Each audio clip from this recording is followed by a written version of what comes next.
Hi friends, అందరూ ఎలా ఉన్నారు? బాగున్నారు? అందరూ బాగున్నారు అనుకుంటున్నాను. ఈరోజు దేవుని వాగ్దానంతో నేను ముందుకు వచ్చాను. ఈరోజు దేవుని వాగ్దానం కీర్తన 146వ అధ్యాయం 5వ వచనం. ఎవరికి యాకోబు దేవుడు సహాయకుడవునో, ఎవడు తన దేవుడైన యెహోవా మీద ఆశ పెట్టుకొనునో వాడు ధన్యుడు. మరి ఫ్రెండ్స్, ఈరోజు దేవుని వాగ్దానము. మరి మీరు ఎలాంటి పరిస్థితుల్లో ఉండి ఈ వాగ్దానం చూస్తున్నారో నాకైతే తెలియదు, కానీ మరి దేవుడు ఈ వాగ్దానం ద్వారా ఏం సెలవిస్తున్నాడంటే, నా కుమారుడా, నా కుమార్తె, నేను ఎవరికి సహాయకుడు అవుతానో వారు ఏమి చేస్తారో అది ఫలించింది, వారు ఎక్కడ అడుగు పెడతారో అది ఫలించింది, అది వారిదైతే నేను అలా గొప్పగా వారిని ఆశీర్వదిస్తాను అని మరి దేవుడు సెలవిస్తున్నాడు ఫ్రెండ్స్. అలాగే దేవుడు ఏం సెలవిస్తున్నాడు అంటే, ఎవరు నా మీద ఆశ పెట్టుకుంటారో, అలా పని జరగాలని మనుషుల మీద ఆశ పెట్టుకోక ఎవరు నా మీద ఆశ పెట్టుకుంటారో వారి ఆశ సఫలమైంది, వారు ధన్యులు అని మరి దేవుడు సెలవిస్తున్నాడు ఫ్రెండ్స్. ఎందుకు ధన్యులు అనేది చూసుకున్నట్లయితే, మరి ఎవరికైతే దేవుడు సహాయకుడు అవుతాడో, అలాగే ఎవరు దేవుని మీద ఆశ పెట్టుకుంటారో వారు ఎలా ధన్యులు అనేది మనం చూసుకున్నట్లయితే, ఎందుకు ధన్యులు అంటే, మరి ఎగ్జాంపుల్గా చూసుకున్నట్లయితే, మరి ఎవరికి యాకోబు దేవుడు సహాయకుడు అవునో, మరి ఎగ్జాంపుల్గా చూసుకుంటే యోసేపు గారు అనమాట. మరి యోసేపు గారు ఎక్కడ అడుగు పెడితే అది ఫలించిందనమాట. ఎలాగంటే, మరి యోసేపు గారు అంటాడు కదా, మరి ఆ యోసేపు గారు మరి ఒకనాడు మరి బానిసగా అమ్మబడినప్పుడు మరి తన యజమానుడి ఇంటిలో మరి ఎక్కడ ప్రవేశిస్తే తను పొలంలో ప్రవేశించాడా, పొలంలో ఒక విషయమై అక్కడ ఆశీర్వదింపబడ్డాడు.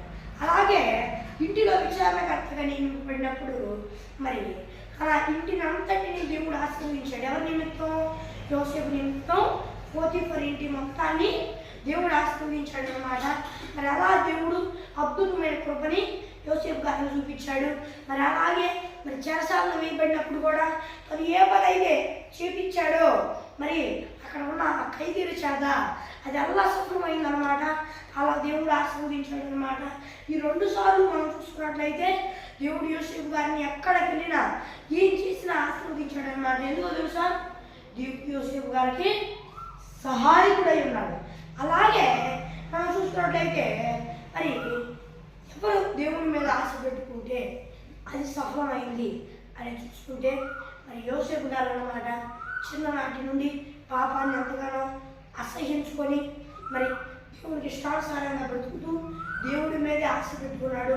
అయితే ఒకనాడు కల వచ్చింది. ఏమనంటే, తన 10 మంది అన్నలు మరి తనకి సాగిలు పడుతున్నట్లు, మరి తరువాత ఒకసారి సూర్య చంద్రులు అలాగే 11 నక్షత్రాలు సాగిలు పడినట్లు వచ్చింది. ఇలా మంచిగా ఉన్న యోసేపు గారి జీవితంలో మరి ఒక ఇబ్బందికరమైన పరిస్థితి వచ్చి మరి అక్కడ ఐగుప్తుకి బానిసగా అమ్మబడ్డాడు. ఆ తరువాత మరి అక్కడ తను చేయని నేరానికి చెరసాలలో వేయబడ్డాడు.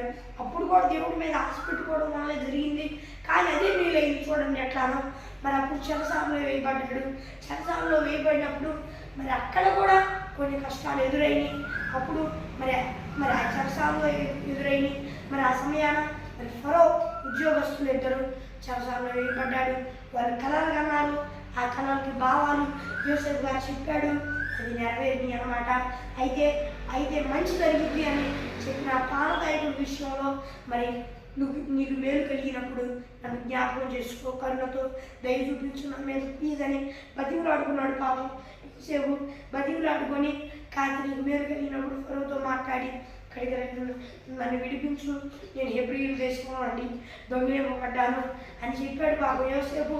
కానీ పానదాయకుడు మర్చిపోయాడు పాపం. ఇక్కడ పక్కన కూడా నేనే తప్పు చేయలేదని యోసేపు చెప్పినా మర్చిపోయాడు యోసేపుని. కానీ దేవుడి మీద ఆశ పెట్టుకున్నాడు కాబట్టి మధ్యలో ఏదో చేస్తాడు పానదాయకుడు అనుకొని ఆశపడ్డాడు యోసేపు. అయితే దేవుడు దాన్ని బట్టి క్షమించాడు. మరి దేవుడి మీద సెలవిచ్చేది ఏంటంటే, మీరు ఆశ కూడా పడవాకండి, అది గుర్తుపెట్టుకోండి, ఎవరి మీద ఆశ పడవాకండి. మరి అయితే ఇంకా సమయం ఏం జరిగిందంటే, మరి 2 సంవత్సరాల తర్వాత మరి యోసేపు గారు కళలు చెప్పాడు కదా పానదాయకుడు. మరి ఫరోతో చెప్పమన్నాడుగా, నన్ను ఇట్లా విడిపించని, కానీ చెప్పలా. అయితే 2 సంవత్సరాల తర్వాత ఫరోకి ఒక 2 కళలు వచ్చినాయి అన్నమాట. అది ఎవరు చెప్పలేకపోయారు. అప్పుడు పానగాయకుడికి యోసేపు గారు గుర్తొచ్చాడు అన్నమాట. అప్పుడు మరి పానగాయకుడు మరి ఫరోగా చెప్పినప్పుడు ఫరో పిలిపించాడు. అలా దేవుడు యోసేపు గారిని హెచ్చించాడు. మరి దేవుడి మీద ఆశ పెట్టుకున్నాడు కాబట్టి యోసేపు గారు అభివృద్ధి చెందాడు అన్నమాట. మరి ఈ మాటలు ద్వారా దేవుడు ఏం సెలవిస్తున్నాడంటే, నా కుమారుడా, నా కుమార్తె, నేను సహాయకుడయ్యాను కాబట్టి యోసేపుకి ఫలం వచ్చింది. అలాగే నేను తోడై ఉన్నాను కాబట్టి యోసేపు నా మీద ఆశ పెట్టుకున్నాడు కాబట్టి ఆ సమయాన నేను ఫరో తర్వాత ఏలేవారిగా నేను చేశాను ఐగుప్తు దేశం మొత్తాన్ని. అయితే పానగాయకుడు మీద మధ్యలో ఆధారపడ్డాడు కానీ పానగాయకుడు చేయలేదు. అది గుర్తుపెట్టుకో నా కుమారుడా, నా కుమార్తె, నువ్వు కూడా ఈ మధ్య మనుషుల మీద ఆధారపడుతున్నావు. కాదు హెల్ప్ చేస్తారా అని అడుగుతున్నావు.